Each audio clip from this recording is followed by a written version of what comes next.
Don't talk. Listen. Did you hear that? When the wiper is working, it will make a harsh sound. Don't be fooled in this situation. If you take your car to a repair shop, they'll let you replace the wiper blades, even replace the wiper arm. Today, I will teach you a free solution. First, there is a black mechanism on the wiper blade. Let's hold down this little black dot and push it up. You can remove the wiper blade. Next, we slowly put the wiper lever down on the windshield.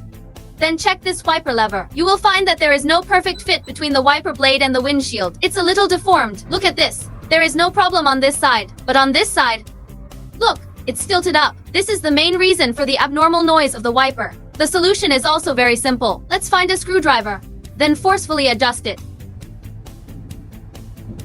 Okay.